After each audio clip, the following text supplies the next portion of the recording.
అందరికీ నమస్కారం. సంస్కృతి సంపద యూట్యూబ్ ఛానల్ తరపున అందరికీ స్వాగతం.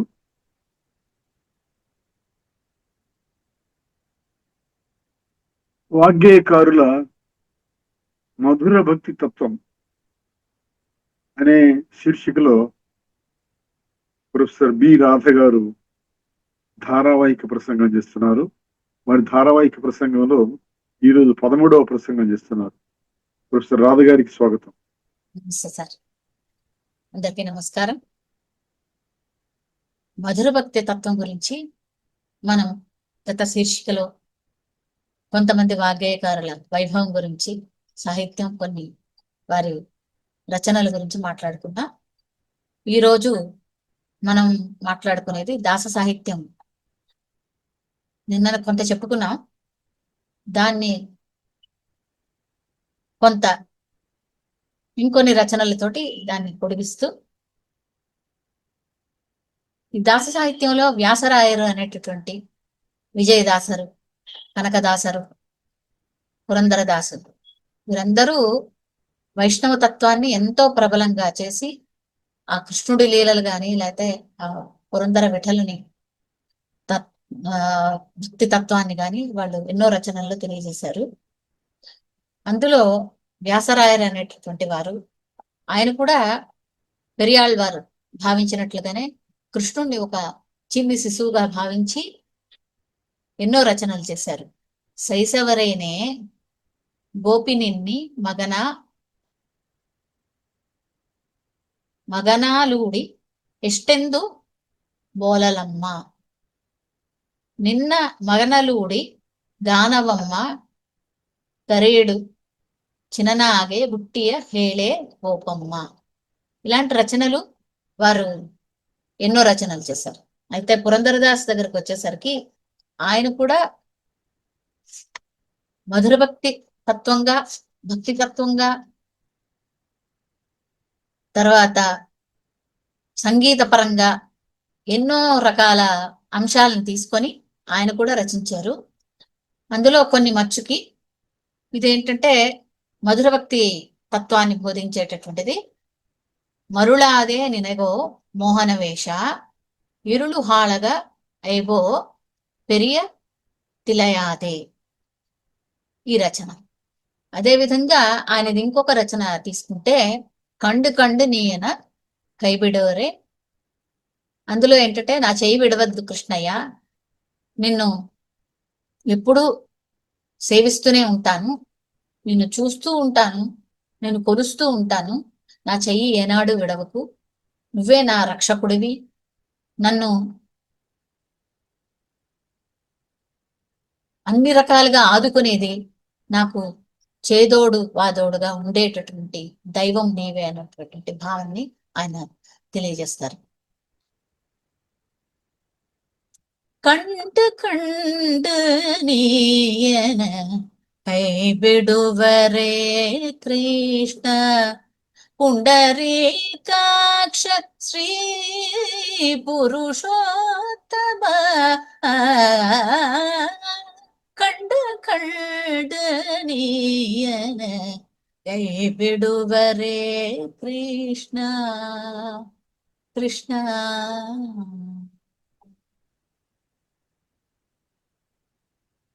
సో ఈ విధంగా ఆయన తాలూకా భక్తిని, ఆర్తిని ఈ రచనలో తెలియజేసుకుంటారు.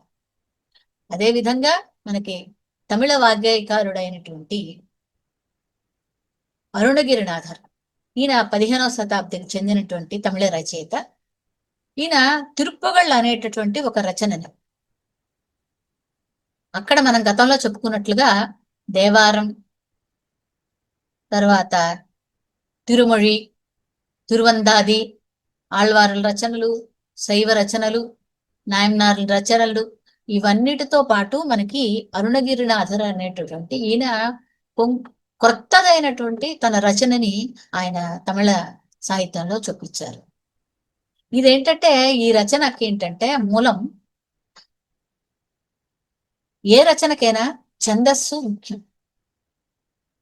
ఆ ఛందస్సును బట్టి, ఎందుకనంటే మనకి ఇది సంస్కృత సాహిత్యం తీసుకున్నా, లేకపోతే తెలుగు సాహిత్యం తీసుకున్నా ఒక పద్యం తీసుకుంటే లేకపోతే ఒక శ్లోకం తీసుకుంటే అది ఒక అనుష్టుప్ త్రిష్టుప్ ఛందస్సుల్లో ఉండడం కానీ, లేకపోతే చంపకమాల ఉత్పలమాల అనేటువంటి ఒక వృత్తాల్లో గాని, లేకపోతే కంద పద్యాది రీతుల్లో ఉండడం గాని ఉంటది. సో దీనికి ఒక పాదంకి ఇన్ని అక్షరాలు ఉండాలి అనేటటువంటి నియమం, దీనికి ఛందస్సు, దీనికి ప్రాస నియమాలు ఉంటాయి. సంస్కృతంలో అయితే యతి నియమాలు ఉంటాయి. ప్రాసయతి, అనుప్రాస, అంత్యప్రాస, యమకం, ఇటువంటివి ఎన్నో విశేషమైనటువంటి సాహిత్యాంశాలు కూడినటువంటి రచన. అయితే ఇక్కడ ఏంటంటే మనకి ఛందస్సు ఎలా అంటే తందత్తన తాన తాన తందత్తన తాన తన, ఆ ఛందస్సును బట్టి ఆ నడకని బట్టి ఆ రచన మారిపోతూ ఉంటుంది అన్నమాట. ఇది అంటే కొంచెం గమ్మత్తైనటువంటిది. ఇటువంటి ప్రక్రియలు మనం సినిమా పాటల్లో కూడా చూస్తాం. ఇందులో ఏంటంటే మనకి త్రిశ్రగతిగా ఉంటాయి, తర్వాత చతురశ్రగతిగా ఉంటాయి, ఖండగతిగా అంటే 3 అక్షరాలు తక్కిట తక్కిట తక్కిట తక్కిట, అలాగే తక్కదిమ్మి తక్కదిమ్మి తక్కదిమ్మి తక్కదిమ్మి తక్క తక్కిట తక్క తక్కిట తక్కదిమ్మి తక్కిట తక్కదిమ్మి తక్కిట, ఇట్లా నడకలతోటి మనకి ఆ సాహిత్యం ఉంటుందన్నమాట. సో కొంచెం అంటే పాడేవాళ్ళకి ఒక ఉత్సాహం ఉంటుంది, వినేవాళ్ళకి కూడా చక్కగా అది ఆస్వాదించేటటువంటి ఒక శక్తి కలిగినటువంటి రచన. ఈయన కూడా సుబ్రహ్మణ్యేశ్వర స్వామిని ప్రస్తుతిస్తూ రచనలు చేశారు. అందులో ఒక రచన తీసుకుంటే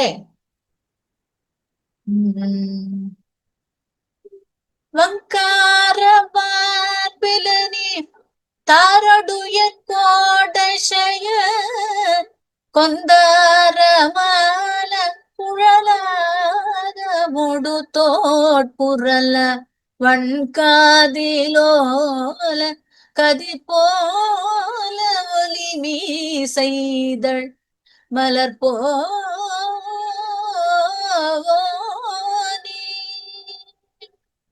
எண்டோள காதல் கொடு காதல் கரியே பருகு செங்காடு மேவி பிறக்காசமயில்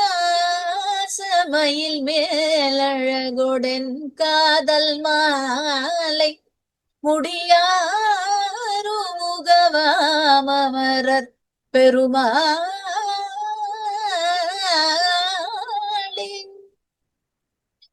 అని ఆయనకి సుబ్రహ్మణ్యేశ్వర స్వామి పట్ల ఉండేటటువంటి ఒక భావనని తెలియజేస్తూ మధుర భక్తి తత్వంగా ఆయన రచించారు.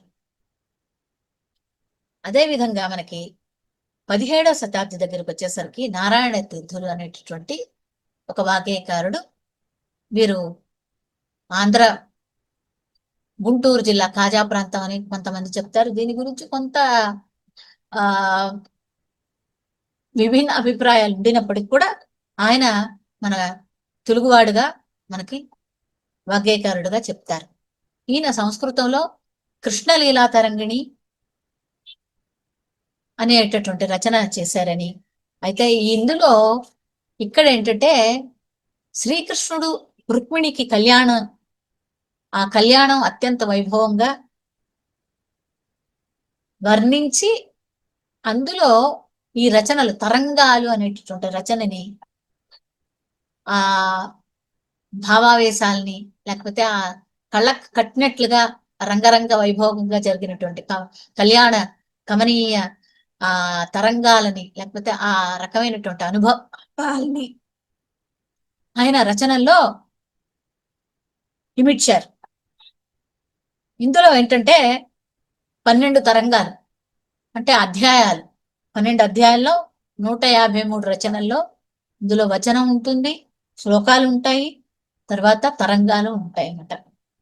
ఇందులో ఈ కృష్ణలీలలు అనేటటువంటి, ఈ కృష్ణలీలా తరంగిణి అని అన్నారు కదా, అనేటటువంటి ఒక నదీ ప్రవాహంలో మనం అందరం ఓలలాడి తన్మయత్వం చెందాలనేటటువంటి తలంపుతో నారాయణ తీర్థులు ఈ రచనలు చేశారు. వారి ప్రతి రచన ఎంతో హృద్యంగా ఉంటూ రాగభావాన్ని, సాహిత్య భావాన్ని, తర్వాత కృష్ణుడు తత్వాన్ని బోధించేటట్లుగా మనకి ప్రతి రచన ఉంటుంది. ఏహి ముదం దేహి శ్రీకృష్ణ కృష్ణ పాహి గోపాల బాల కృష్ణ కృష్ణ. ఏహి ముదం దేహి శ్రీకృష్ణ కృష్ణ పాహి గోపాల బాల కృష్ణ కృష్ణ. నంద గోప నందన శ్రీకృష్ణ కృష్ణ యదునందన భక్త చోదన కృష్ణ కృష్ణ. ఏహి ముదౌ దేహి శ్రీకృష్ణ కృష్ణ పాహి గోపాల బాల కృష్ణ కృష్ణ. అలాగే ఆ గోపికలతో ఆయన చేసినటువంటి నృత్యం, ఆ రుక్మిణితో కలిసి చేసినటువంటి ఆనంద తాండవాల గురించి కూడా ఇంకొక రచనలో కృష్ణం కలయ సఖీ సుందరం బాలకృష్ణం కలయ సఖీ సుందరం కృష్ణం గత విషయ తృష్ణౌ జగత్ప్రభ కృష్ణం గత విషయ తృష్ణౌ జగత్ప్రభ విష్ణుం సురరిగణ జిష్ణుం సదా బాలకృష్ణం కలయ సఖీ సుందరం బాలకృష్ణం కలయ సఖీ సుందరం. అలాగా ఆ రచనలు మనకి ఒక ఆనంద జలధిలో మునిగి తేలియాడేటట్లు ఉంటాయి. అలాగే ఇంకొక రచయిత క్షత్రయ. ఈ క్షత్రయ రచించినటువంటి రచనలు పదం అని అంటారు.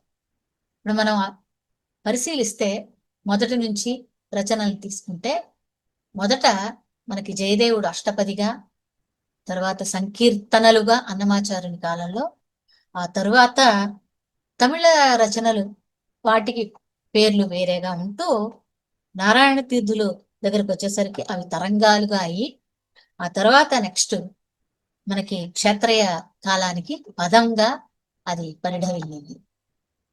అంటే రచన మనకి అది పల్లవి చరణం అయితే మధ్యకాలంలో మనకి అనుపల్లవి. ఇప్పుడు అన్నమాచార్యుల కాలం వరకు అనుపల్లవి అనేటటువంటి ఒక అంశం ఉండదు. అది ఉద్గ్రాహం, ఆభోగం, ధ్రువకం, మేళాపకం ఇలాంటి రచనా విభాగాలు ఉంటూ వాటికి ఒక్కొక్క దానికి అంటే పల్లవి, అనుపల్లవి, మేళాపకం అనేది అనుసంధానం చేసేటటువంటి అనుపల్లవిగా మనకి పెద్దలు చెప్తారు. ధ్రువకం అనేది చరణం కింద. అయితే ఇలా ఇదేంటంటే కాలానుగుణంగా పరిణతి చెంది మనకి క్షేత్రయ కాలానికి వచ్చేసరికి అనుపల్లవి కూడా ఉండింది. ఇది మనకు అంటే రచనాపరంగా చూస్తే ఇదొక కొత్త పరిణామం మనం చెప్పుకోవచ్చు. ఈయన 17వ శతాబ్దికి చెందినటువంటి వాగ్గేయకారుడు. వీరు పదాలను వేణుగోపాల అంకితంగా మధుర భక్తియుతంగా రచించారు. వీరు కూడా జయదేవుడు వలనే గానం, నృత్యం రెండింటినీ కలిపి వేణుగోపాల స్వామికి అంకితం ఇచ్చారు. క్షత్రయ్య కూడా ఈయన సంయోగ మరియు వైరాగ్య శృంగారాల్ని పదముల్లో చొప్పించి నాయకుని ఎడల వారికి ఉండేటటువంటి అనురాగం, వియోగం, బాధ, శారీరక మానసిక స్థితుల్ని ఎన్నో విధాలుగా రచించి మనకి అందించారు. మనం చెప్పుకున్నట్లుగా క్షత్రయ్య కంటే ముందు అన్నమాచార్యులు లేకపోతే జయదేవుడు తీసుకుంటే వీరి రచనల్లో మనకి నాయక తత్వం ఉంటుంది. అయితే ఆ నాయక తత్వం కొంత అన్నమాచార్యుల దగ్గరికి వచ్చేసరికి అది వైరాగ్య తత్వంకి కూడా ఆయన వెంకటేశ్వర స్వామికి అంకితంగా రాశారు. ఇక్కడ ఈయన కూడా క్షత్రియ, కొన్ని వైరాగ్య తత్వం అంటే ఒక డెస్పరేషన్ ఉంటుంది. ఆ డెస్పరేషన్ ని తన రచనల్లో ఆ ప్రేయసి ప్రేయుల మధ్య జరిగేటటువంటి ఆ సంభాషణల్ని ఆయన రచనా రూపంలో చేశారు. అందులో కొన్ని రచనలు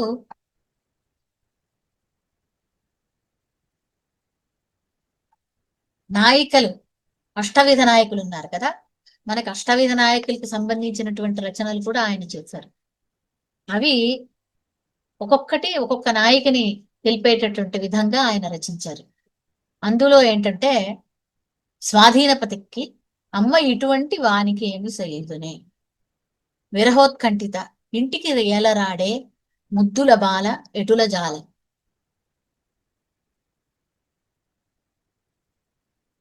అందులో ఒక రచన నీకితే వాడలి ఈతే వాడలి వాడలి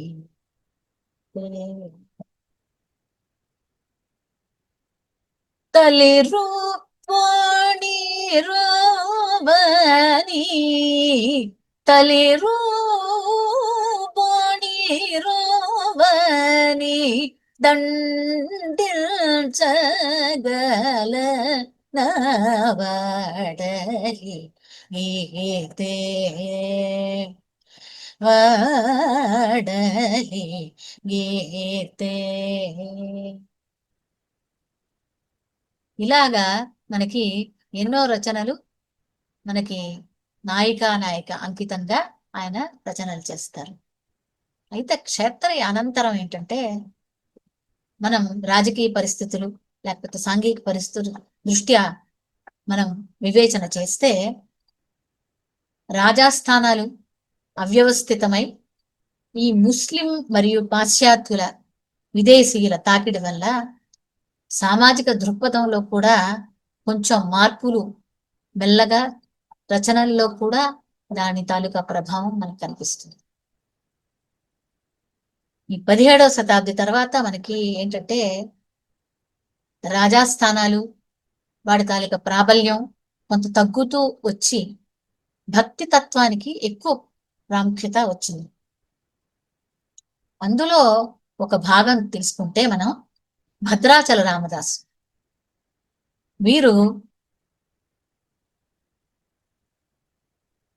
గోల్కొండ వాసి, వీరి మేనమామలు అక్కన్న మాదన్న, వారి ప్రాబల్యంతో వారి అనుమతితోటి ఈయన తానీషా వారి కొలువులో ఒక తహసీల్దార్ అంటే పన్ను వసూలు చేసేటట్టు ఒక అధికారిగా నియమించబడ్డాం. అందులో భాగంగా ఆయన వసూలు చేసే దిశగా ఒక రామాలయం, జీర్ణావస్థలో ఉండేటటువంటి రామాలయాన్ని సందర్శించడం, అది చూసి ఈయన ఆ రామాలయాన్ని పునరుద్ధరణ చేసి దానికి వైభోగం తెద్దామని తను సేకరించినటువంటి పన్నులు సొమ్ముని దానికి వినియోగించడం, దానికి తానీషా ఆగ్రహం చెందడం, ఆయనకి కారాగృహంలో బంధించడం, ఇదంతా మనకి కథ రూపంలో మనం ఎన్నో మనం అంటే అనుసృతంగా మనం వింటూనే ఉన్నాం. అయితే ఈయన భావం దగ్గరకు వచ్చేసరికి రాముడు ఆయనకి ఒక తండ్రిగా, ఒక తల్లిగా, ఒక సఖునిగా భావిస్తూ, అంతేకాకుండా మధుర భక్తి తత్వాన్ని కూడా ప్రబోధించేటటువంటి నాయక సంబంధంగా రచనలు కూడా చేశారు. సో ఇతని దగ్గరకు వచ్చేసరికి కొంచెం అంటే కాస్త భక్తి, అందులో కొంత రక్తికి ప్రాధాన్యం ఇస్తూ మధుర భక్తిని ఆయన ప్రబోధించారు.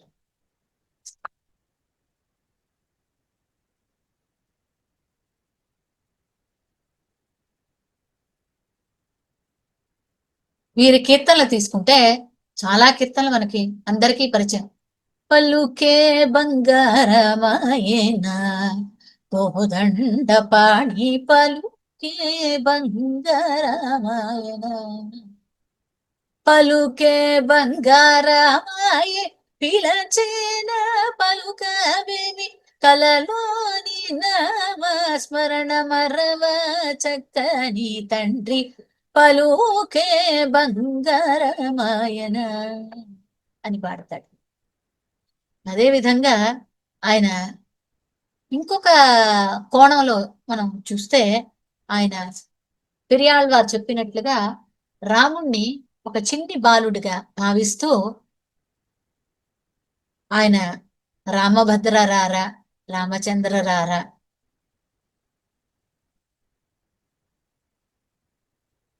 తర్వాత సీతమ్మకి విన్నవించుకునేటటువంటి కొన్ని కీర్తనలు. నన్ను బ్రోవమని చెప్పవే సీతమ్మ తల్లి, నన్ను బ్రోవమని చెప్పవే. అలాగే ఆ రాముణ్ణి నిలదీసి అడిగేటటువంటి ఒక దమ్ము ధైర్యం ఉండేటటువంటి రచయితగా కూడా మనం భావించవచ్చు. ఇందులో ఏంటంటే ఎవడప్ప సుమ్మని పులుకుతూ తిరిగేవు రామచంద్ర,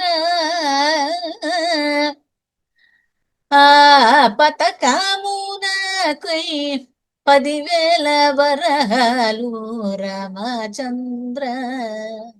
ఆయన రాముడికి ఆయన పచ్చల పథకాన్ని ఇవన్నీ ఆయనకి ఆభరణాలుగా చేయించి అవన్నీ ఆయనకి సమర్పించి వాటిని వేసుకొని నువ్వు కునుకుతూ ఉన్నావయ్యా, నన్నెందుకు గమనించవు, నన్నెందుకు కటాక్షించవు అనేటటువంటి ఒక దమ్ము ధైర్యం ఉండేటటువంటి ఒక వాగ్గేయకారుడుగా మనం రామదాసుని మనం భావించవచ్చు. అలాగే రామభద్ర శ్రీరామచంద్ర తామర సలోచన శ్రీ సీతా సమేతరారా, ముద్దు ముద్దుగా రారా, మోహనాంగ రారా అనేటటువంటి కీర్తన తీసుకున్నా. బూచివాని బోధునా, ఓ గోపాలకృష్ణ, బూచివాని పిలవబోతే వద్దనేవు. అంటే చిన్నపిల్లలు మనం చెప్తాం కదా, సో బూచోడు వస్తున్నాడు అని. అలాగా ఆ రాముణ్ణి తను ఒక చిన్న బిడ్డడిగా భావిస్తూ రచనలు చేశారు.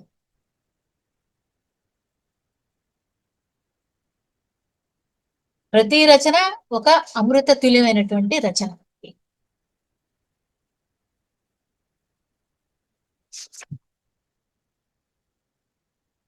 సో ఈ విధంగా మనకి ఆయన వాగ్గేయకారుడుగా మనకి భక్తి తత్వాన్ని బోధించినటువంటి కీర్తనలు మనం విన్నాం. తర్వాత మనకి సారంగపాణి, ఈయన కార్వేటి నగరం చెందినటువంటి పదకర్త. అంటే మనకి క్షత్రియ తాలూకా ప్రభావం అది ఏంటంటే యక్షగాన శైలి గాని, అది నాయక రాజులు, మహారాష్ట్ర రాజులు, వీరు తంజావూరు ప్రాంతంలో వారి తాలూకా ప్రాభవాన్ని పొందినటువంటి కాలంలో మనకి యక్షగానాలు పరిఢవిల్లాయి. తర్వాత శృంగార రచనలు, చాలా రచనలు మనకి మన్నారు రంగ పదకర్తలు చాలా మంది మనకి రచనలు చేశారు. అందులో ఇక్కడ ఈ సారంగపాణి అనేటటువంటి ఈ పదకర్త ఆయన శృంగారపరంగా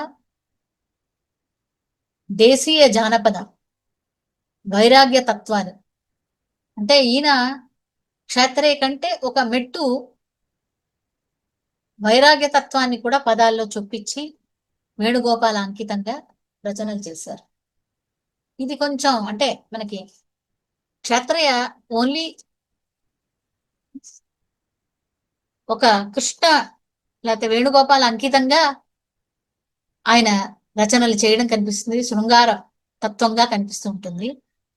కానీ ఈయన దగ్గరకు వచ్చేసరికి శృంగారపరమైనటువంటివి, తర్వాత ఆనాటి కాలంలో ఉండేటటువంటి కొన్ని సాంఘిక దురాచారాలను గాని, వేశ్యా విలాస దూషణం, తర్వాత జానపద రీతిగా కొన్ని పదాల్ని, వైరాగ్య నీతి బోధకంగా కొన్ని పదాలని ఆయన చేశారు. ఇవన్నీ ఏంటంటే సారంగపాణి పదాల దగ్గరికి వచ్చేసరికి క్షేత్రయ పదంకి సారంగపాణి పదంకి కొంత వ్యత్యాసం ఉంది. ఈ క్షేత్రయ పదాలు సాధ్యమైనంత వరకు మనకి నాట్యంలో అవి వివిధ నృత్య కళాకారుల సంప్రదాయాల్లో అవి నిబిడీకృతమై వాటిని మనకి సాంప్రదాయంగా నడుస్తూ ఉంది. సారంగపాణి పదాలు కూడా ఉన్నాయి. అయితే ఇది కొన్ని పచ్చి శృంగారం ఉండటం వల్ల వీటిని ప్రదర్శనలో కొంత వెనకంజ వేసాయని చెప్తారు పెద్దలు.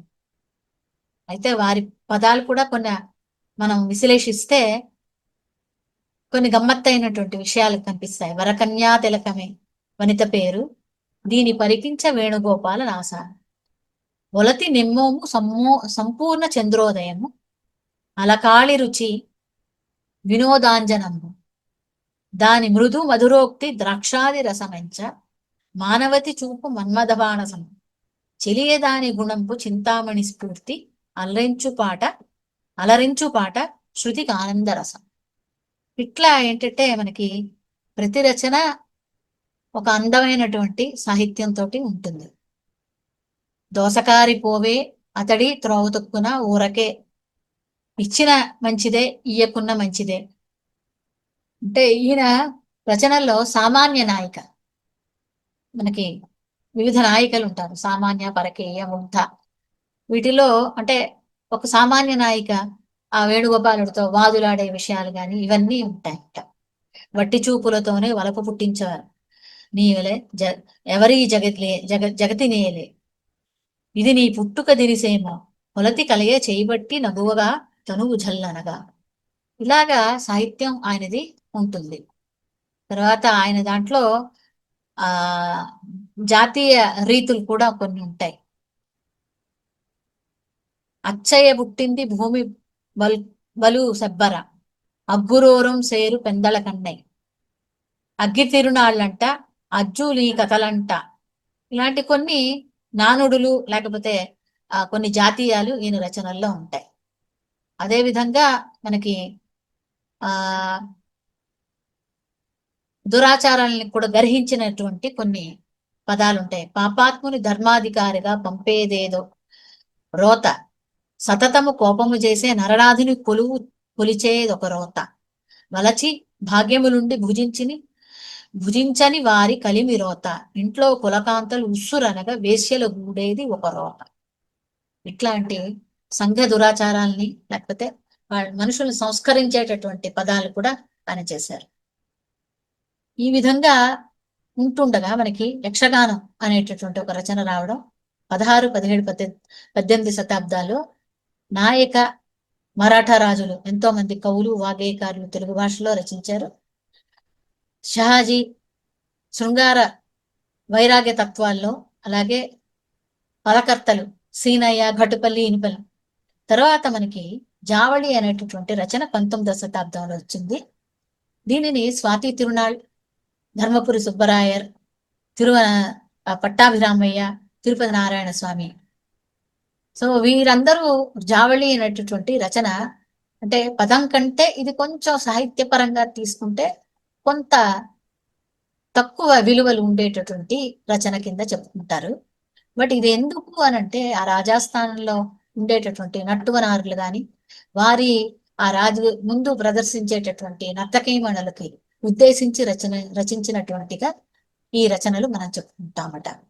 ఈ విధంగా ఏంటంటే మధుర భక్తి మనకి జయదేవుడు మొదలు అది పలు విధాలుగా పలు రచనలతోటి మనకి వాగ్గేయకారులు అందిస్తూ ఆ రచన వైభోగాన్ని మనకి రాగంలో, తాళంలో వాటిని సమన్వయపరిచి మనకి అనేకమైనటువంటి అమూల్యమైనటువంటి రచనలు మనకి అందించారు. వారు ప్రతి ఒక్కరూ వారి తాలూకా ఒక ముద్రని ఆ రచనల్లో మనకి చూపిస్తూ ఇప్పటికీ ఆ రచనలు మనం పాడుతూ నాట్య కళాకారులైతే దానిని నాట్యం చేస్తూ ప్రదర్శిస్తూ వాటి ఆ సంప్రదాయాల్ని మనం కొనసాగిస్తూ ఉన్నాం.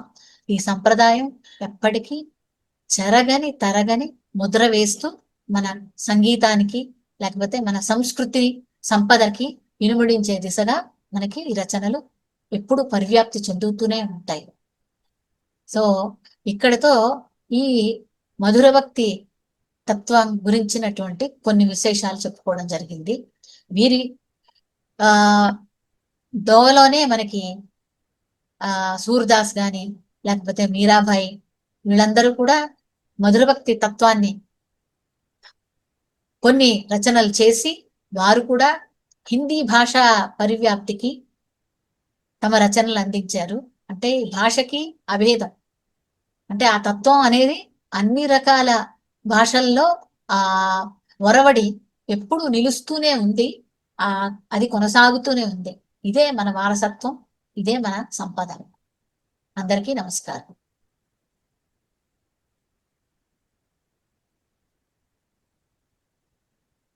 వాగ్గేయకారులు మధుర భక్తి తత్వం శీర్షికలో ధారావాహిక ప్రసంగం చేసిన ప్రొఫెసర్ రాధ గారికి ధన్యవాదాలు. నమస్తే సార్.